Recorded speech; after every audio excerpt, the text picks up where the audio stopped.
My name is Claire Bennett, and for most of my life I was invisible, not because I lacked strength, not because I lacked courage, but because in the eyes of my family, I simply didn't fit the picture they had already framed.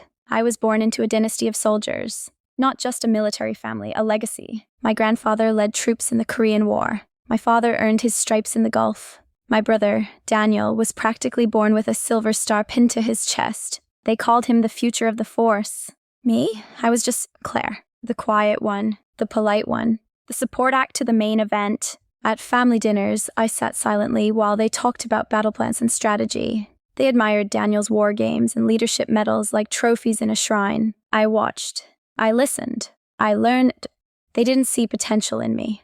They saw softness, and they confused that with weakness. Every time I tried to speak about my dreams, joining the service, making a difference, I was met with the same hollow smile. Support roles are just as important, Claire. Maybe logistics or comms, something behind the scenes. One day you'll marry someone brave. I didn't argue. I observed. While they clapped for Daniel, I studied geopolitics. While they trained for parades, I mastered encryption and infiltration theory. They sharpened swords. I built systems. I wasn't preparing to join their war. I was preparing to win my own. And when the time came, I didn't walk into a recruiter's office. I vanished into a program so classified it doesn't exist on paper. A place where the rules are rewritten and silence is survival. They trained us to disappear, to lie, to endure pain until pain no longer had meaning. Out there, I learned what strength really is. It's not shouting orders. It's not medals or ranks or salutes. Strength is not needing to be seen to make an impact. My missions took me across the world, mountain caves, desert compounds, glass towers, and cities that never sleep. I disrupted drug pipelines. I intercepted coded messages. I pulled agents out of places where even shadows refused to linger. And every time I completed a mission, I slipped away before anyone could remember my name.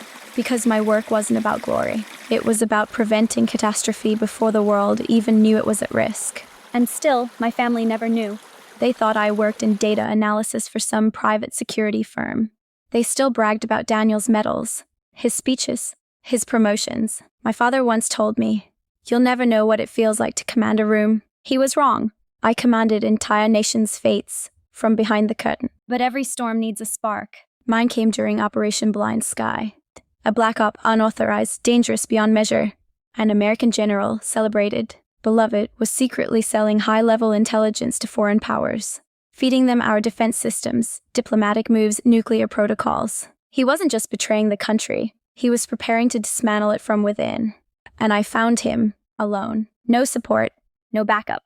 Because when I tried to report it through official channels, they shut me down. They told me to walk away, that I must be confused, that this general was untouchable. Even my brother, now a rising star in military intelligence, said, "Claire, don't ruin your career over some theory." Theory?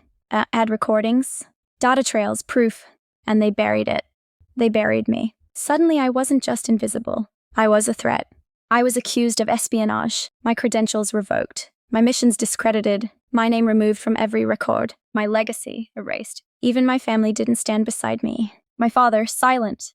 My mother, ashamed. Daniel, now a full colonel, refused to return my calls. They left me to rot in the dark, but they forgot one thing. I was born in silence, and I learned to build my power in exile. They erased my name, but they didn't erase me. So I vanished again, but not in defeat. This time I disappeared with purpose. For 2 years, I operated in the margins, under aliases, under threats, under pressure so intense it would have crushed the old version of me. But the old Claire was gone. I found allies who had once been shadows themselves, hackers, former agents, dissidents, whistleblowers, people who knew what it was like to be discarded by the system they once protected. We built a case so ironclad, not even Congress could ignore it. I exposed the general, leaked the entire operation, uncovered financial corruption, classified recordings, wire transfers, satellite tracking. They had no choice but to act. And suddenly the headlines weren't about Daniel anymore. They were about me. Claire Bennett clears her name, exposes military corruption at highest level. They tried to apologize. They offered medals, commendations. My name was reinstated, my rank restored. They offered me a ceremony. I refused. Instead, I stood on the tarmac in full uniform and accepted something far more powerful than a medal, a command, Not just over a unit, over a legacy. They called me General Bennett. And this time when I came home, my father stood, not out of obligation, out of respect. My mother cried, not because of shame, but because she finally saw who I truly was. And Daniel? He saluted, and I returned it, because I had no hate left, only clarity. You see, the moral of this story is not revenge. It's resilience. It's about what happens when a woman refuses to shrink, when she's buried but grows roots instead. When the world tells her to sit down and she learns to stand taller in the silence. To every girl who's been underestimated, to every woman who's been told she's too much, too emotional, or not enough, let this be a reminder. They don't have to see you to fear you. You don't need noise to make impact. Your strength is not in how loud you speak. It's in how unshakable you become when they try to silence you. I am Claire Bennett, the forgotten daughter, the shadow in the corner, the girl they never believed in. And now, I'm the name they'll never forget. If this story moved you, inspired you, or lit something inside you, don't just scroll away. Subscribe to this channel, like the video, and share it with someone who needs to hear it. Because someone out there right now is sitting in silence waiting to be seen. And maybe this is the moment they realize they don't need the world's permission to rise. They just need to take the first step.